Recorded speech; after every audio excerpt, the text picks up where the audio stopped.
Ito na naman guys ang ating nakuliktang mga barya guys. Medyo madudumi dahil matagal na itong nakaimbak guys. Oh, ayan ang itsura niya. Pwede pa siguro ito guys. Titingnan natin ito guys para makita natin kung pwede pa ba natin itong kuliktahin. Dahil talagang tingnan mo yung itsura guys. Oh, talagang ang dami ng dumi. Kinakalawang na guys. At ito na naman tayo guys sa ating 1 piso na. Ayan oh, mayroon na namang bagong dumating na 1 piso. Ayan oh, may ano pa. May mga niyog-niyogan pa. Ayan oh, medyo madudumi na oh. Kinakalawang na guys oh. Ito, mga piso.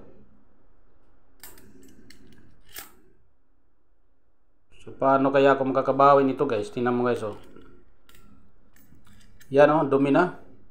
Pero tingnan natin to guys para malaman natin kung alin pa ba ang pwede natin kolektahin sa mga baryang ito guys. Ang mga pinaglumaang barya guys na 1 piso, Jose Rizal, ito at saka itong ating 1972 at 74 na matagal nang nagba-viral dahil sobrang dami na guys ang gumawa sa baryang ito guys ng video na nagsasabing binibili ng millions ang bawat isang piraso. So ngayon guys, dahil sa ito ay common coins at maraming beses ko na itong ginawaan ng topic dahil hindi naman nagbabago yan guys kapag dumating dito sa akin. So gagawaan ko talaga ng panibagong video. Pero mayroon na tayong ginawa niyan guys na value update sa baryang ito guys, ang 1974 at 1972 na 1 piso. So ngayon, ito naman ang bago kong mga na-receive. Ito ay talaga namang matagal na siguro itong naibaon sa lupa dahil nagkaganito na yung itsura niya. Nangingitim. Kaya yan, nasisira na guys oh. So pwede pa ba kaya na ito?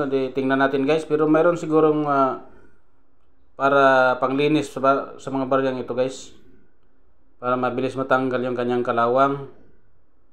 So hindi natin kuskusin guys kasi masisira ang kanyang itsura kapag kinuskus natin. Ito parang kinuskus yata to. Kumikintab na yung ano niya. Iba yung kanyang mukha at saka yung kanyang background yung sa kanyang katabi na kung tawagin ang kanyang katabing mukha. Yung dito na itsura guys oh, ito at saka yung dito sa mukha niya at itong 1 ay mahalata mo talagang kinuskus ito. Kung hindi yan ginalaw guys, ganito pa rin yung itsura niyan, ganitong kulay itim. Yan, dapat ano yan siya, pantay. So ito mukhang kinuskus yata ito guys. Yan oh, iba ra yung hindi kinuskus. Tingnan mo yung ating 50, yan oh. Ito hindi to ginalaw yung 50 centavos kasi pantay pa yung dumi niya dito eh sa gilid. Samantalang itong 1 piso natin, ito kumikintab yung dito niya saka yung ditong number 1.